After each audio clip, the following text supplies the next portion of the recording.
This is episode 5 with Success is Not Always Rainbows and Orgasms with TJ Frank. Welcome to the JAMODI podcast. My name is Turner Cavender, former professional athlete and action sport enthusiast with a passion to spread inspiration and positivity.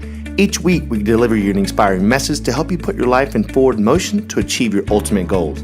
Now let's get this show started because it's just a matter of doing it. Welcome, everyone. We are here for the podcast Success is Not Always Rainbows and Orgasms with my special guest, TJ Frank. Thanks for coming in today. Turner, how are you this morning, sir? I'm doing so good, man. Good, buddy. Yeah. It's always good to be here. Yeah, it's great to come here in the morning and, just chat about life. And It is. It's nice to catch up with you always and see what you got working over here at the gym and doing big things. Yeah, I'm trying to, man. Yeah. My passion is to spread positivity and inspiration, and I think you today have some inspiration for the world needs to hear, I think, because you told me a story when we did some brutal stairs by that, and we went to go eat at your restaurant afterwards at Southpaws, and you were telling me a story, your back-end story, your childhood and all that stuff, and I kind of want to spread the news, let everybody know about this guy's story. It's amazing. Yeah. So start off. Who are you, TJ Frank? I am TJ Frank from Dallas, Texas, born and raised, been here 34 years. So I went to Lamplighter Elementary as a little one, and then went to Episcopal School of Dallas, graduated high school there, and went off to SMU. So I've literally stayed in a 5-mile radius my whole life. My family's all here. My restaurant is here. My businesses are all here. So it just kind of makes sense to make home a headquarters as well, right? Yeah. So went through school and started up Southpaws with my business partner Reza and Varian. We'll be celebrating our 10-year anniversary 10 years, man. this year. This actually here in about a month, September 10th. So come join us at Preston Center to celebrate that. It's crazy. It feels like it's yesterday when I was washing dishes. So if you're not local here in Dallas, Preston Center is an area in Dallas, because a lot of people who are watching this or listening to this are not from Dallas, man. That's true. Well, you need to come see us because you're missing out.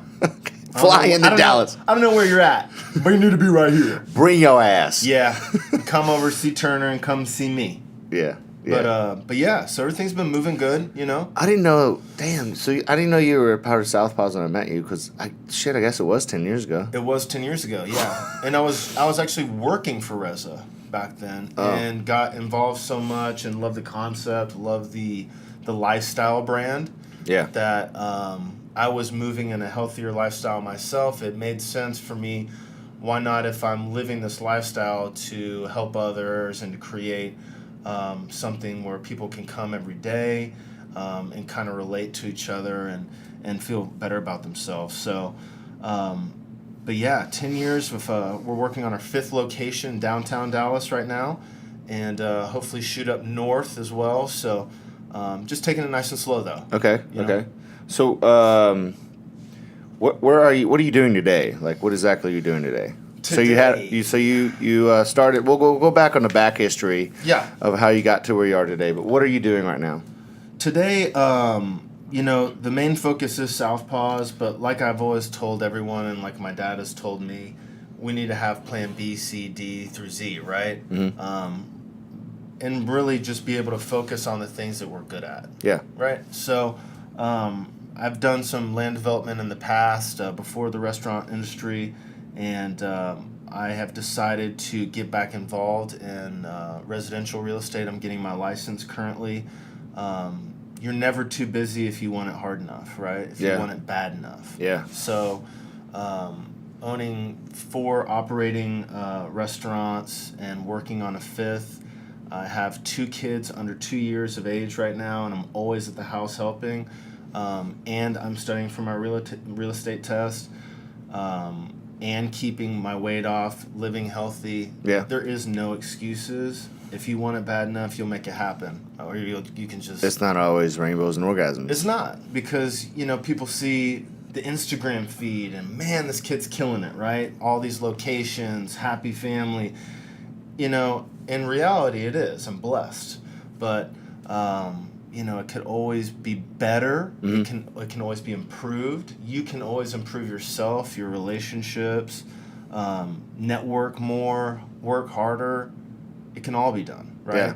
So that's what I'm doing today is I'm focusing more on myself and the future going forward versus, okay, what happened yesterday with Southpaws? Let's kind of go over that and figure out, detail, line item. And, we need to try to look forward at a longer distance pace right now. So that's kind of where I'm at right now. Okay. So how did you get started to get where you are today? So where did you start? What did you do? Like when you said, let's back up to where before Reza. Like, let's back up a little back history, a little short version of your childhood, and then like you wanted to go into hotel that stuff. Go forward from there. So childhood, crazy awesome childhood. My dad was in the restaurant industry, Chuck E. Cheese. You might have heard of it. So he is no longer involved. He's retired as of last year. He sold the company. But that was never an option for me growing up, right? Yeah. It was, do anything but restaurant, right? Yeah. He's like, do your own shit. Do your own shit. You can do it. I did it. He worked for Brinker flipping hamburgers, right? So that's kind of where I was at as an early teen, right? When I was 15, my mother passed away from ovarian cancer. Definitely the hardest thing I've ever had to do in my life and go through. I still deal with it today and probably will to the day I die. But it keeps me motivated. It keeps me focused on what's really at hand and what's important in life. Okay. Right. So after my mom passed, I definitely got involved in some extracurricular that were very destructive to my life. I like your vocabulary there. You name it. I was probably a part of it at some point. So from drugs to alcohol abuse, late night poker, you name it. Took me 6.5 years to get through SMU, and it was a tough time. So I was doing a little bit of, like I said, land development and music production at the time. Really wasn't making a whole lot of money, and my dad kind of came to me as an intervention and said, let's get your life together. What's going to happen next to go get you on the right path versus sitting here thinking about you losing your mom, where you are in your life, how sad you are. You got to make a move. Yeah. Or else you're going to be stuck and you're just going to sink. Is this what your dad was telling you? Yeah. We got together. He came over and he sat me down, and it was a pretty intense conversation, and very open, because communication's everything, right? Even with yourself. If you're lying to yourself, you're in trouble. So, we put it out on the table. I got sober for a good number of years and was very, very happy with my life. I started up working out again. I went up to 315 pounds. Oh, shit, I know you're that big. I was a size 46 waist. What? So I was a big guy. You were a shape. I was very unhealthy and just in a bad place. So I got with Reza at the time, right after I sobered up. And that's your business partner today. That's my business partner today, and it's been my friend for years, right? He's Golden Glove champion 0506. So as a Southpaws boxer, meaning left-handed stance, and he opened up this place called Southpaws. I needed a job. I begged him to work for him. He didn't want to hire me, so I worked for free for a couple months until he could pay me, and our journey began there, right? I mean, we started off with a very small menu and a ton of supplements, and as we grew... Well, let's talk about the Rainbows and Orgasms. So what did you do when you were in there? Like, I want people to see and feel the painted picture of you doing the shit work to get started where you are now. Well, to develop the partnership. To develop it, which is key, right? Yeah. He was working, I think he had maybe 1 or 2 employees, and that's as much as he could afford at the time. So I just went to the dish pit as it piled up to the ceiling with dirty dishes.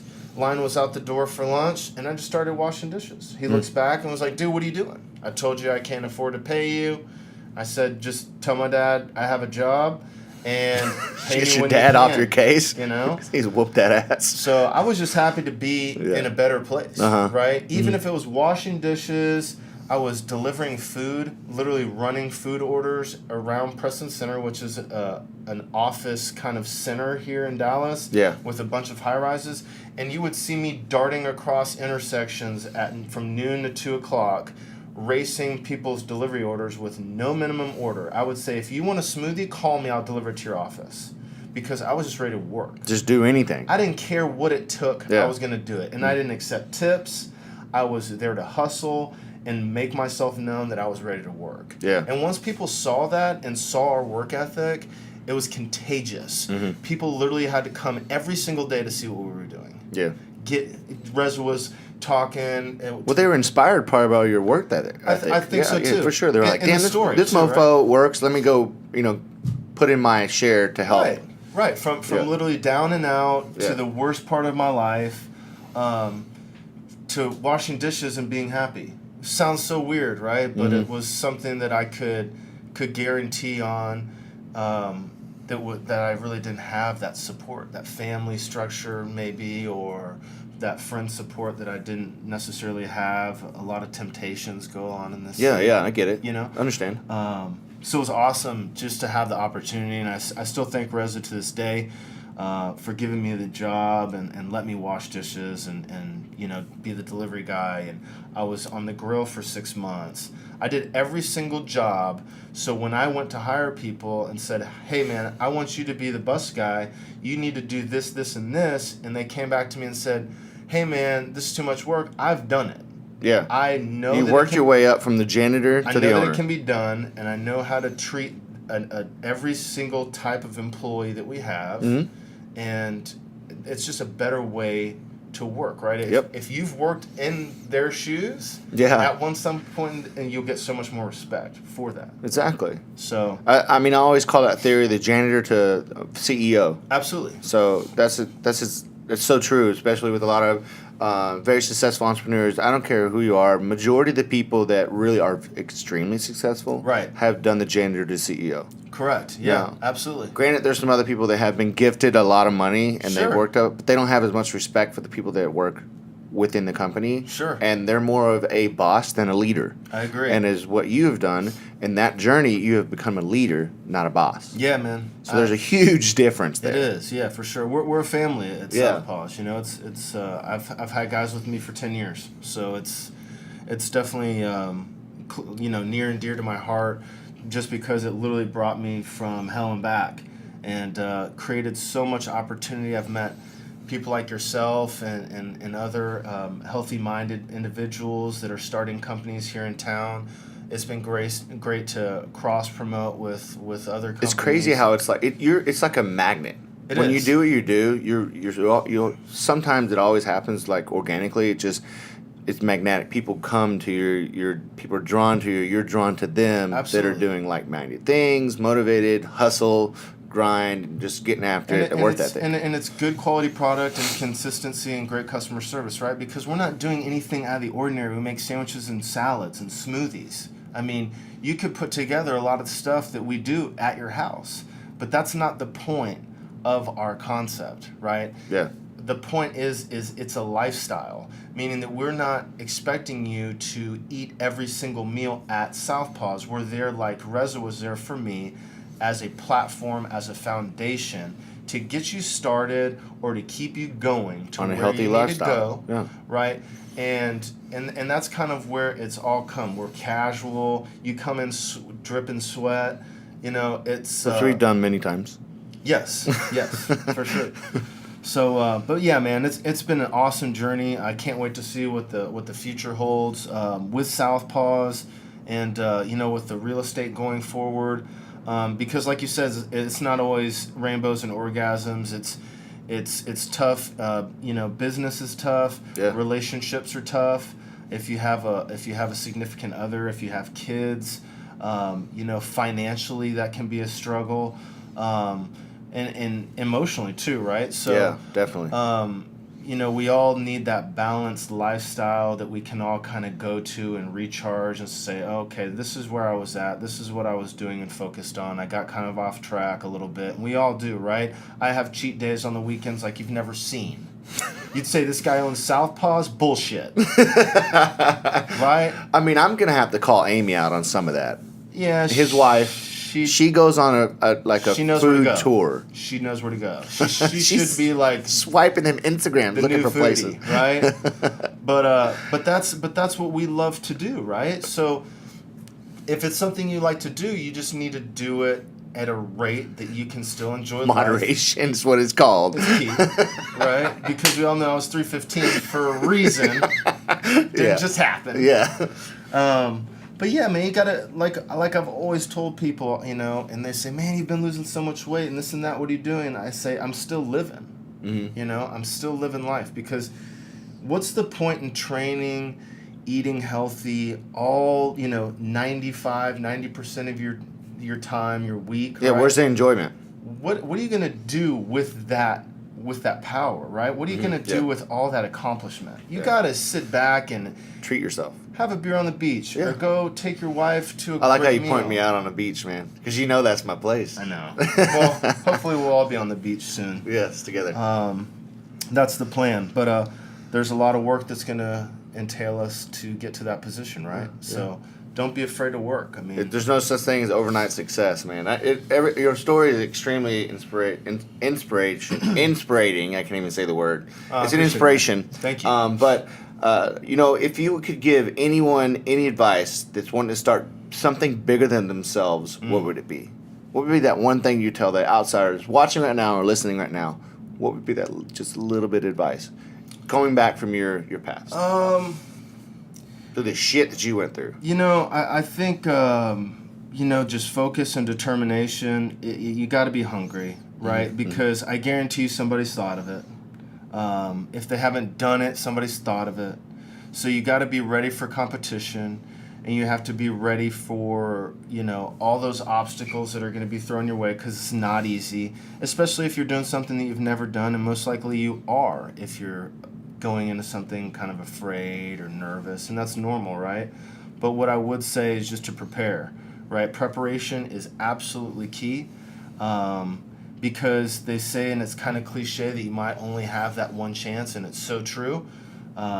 If I were to go and go out to dinner tonight with my wife, and I happen to run into a potential investor, and I'm not ready properly, and he's ready to meet tomorrow, you have to have your books in order. You have to have your business plan in order. You have to have everything laid out and do it by the book, and if you take all the right steps and you don't cut corners, it will happen. Yeah. But it's when you cut corners, you cut cost, you say, I don't need to do that, this and that stuff will really come and bite you in the ass. So basically what you're trying to say is don't be a thinker, be a doer. Yes.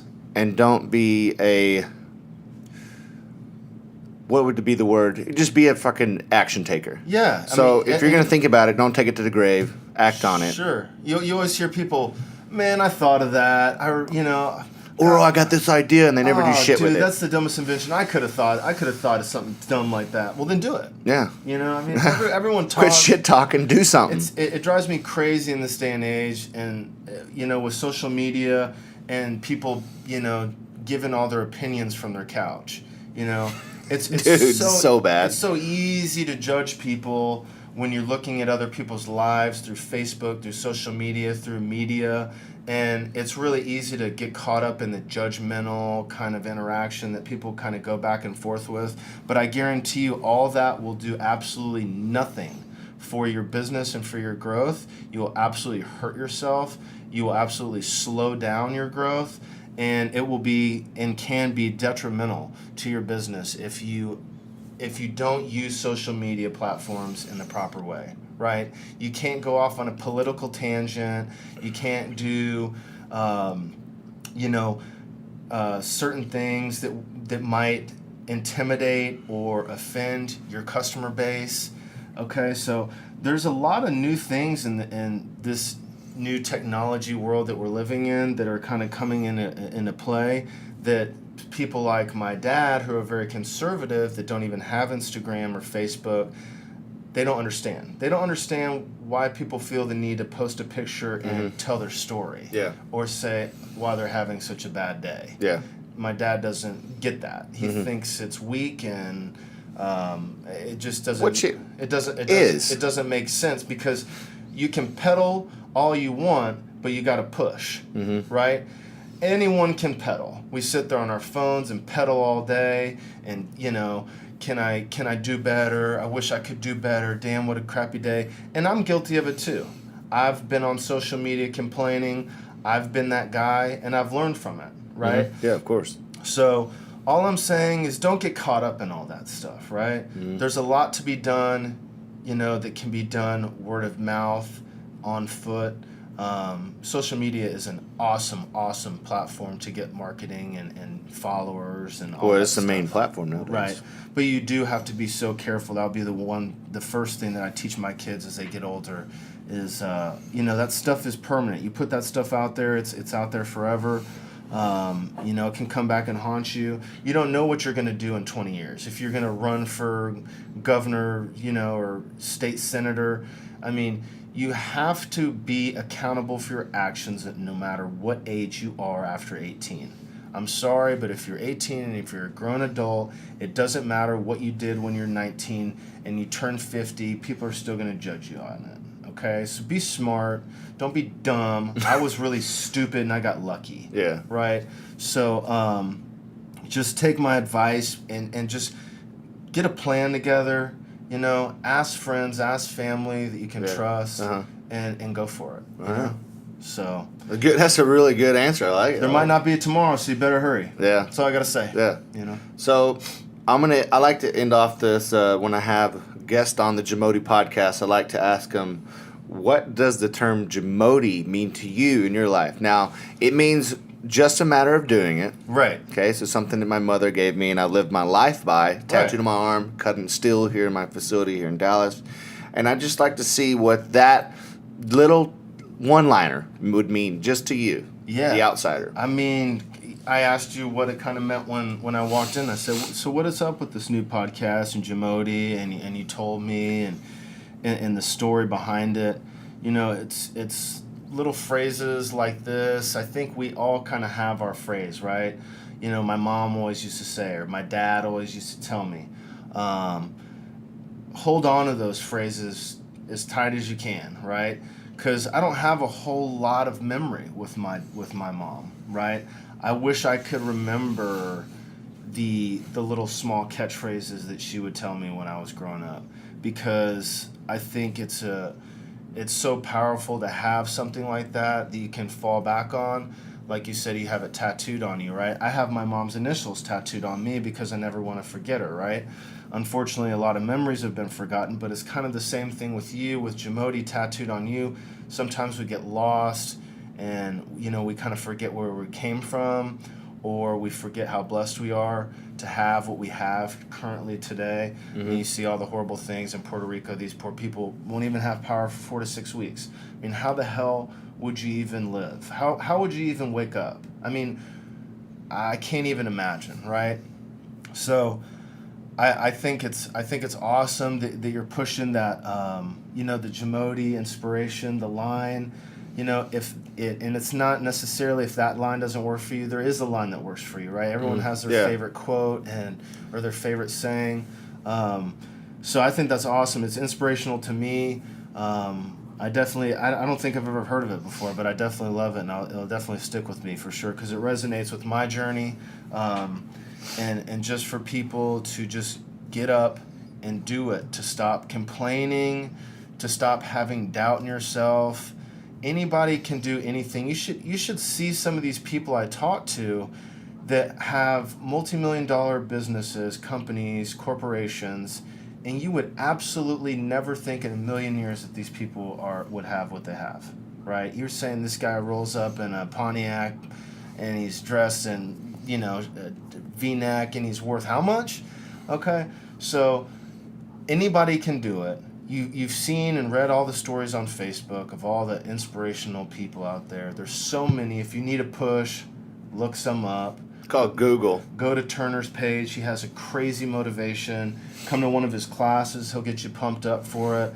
But you have to be pushed in life, because living in the comfort zone is not going to get you anywhere. No. It's not going to... It all begins outside the box. It might keep you where you are, which if that's where you want to be, that's cool. And that's totally fine, you know? I'll be there one day when I retire, you know? But as of right now, you have very few hours in your life that this can be a positive thing to do and to make something of it, and just go do it, you know? Right on. I like that. That's a good one. Thanks, man. So, guys, that's our podcast for today. I want to remind you that your word of mouth is my oxygen. And without your word of mouth, I cannot breathe. So, if you want to 1-star this shit, that's cool. But 5-star, even better. Okay, guys? I want you to always remember, JAMODI. It's just a matter of doing it. Take care, guys. Later, bro.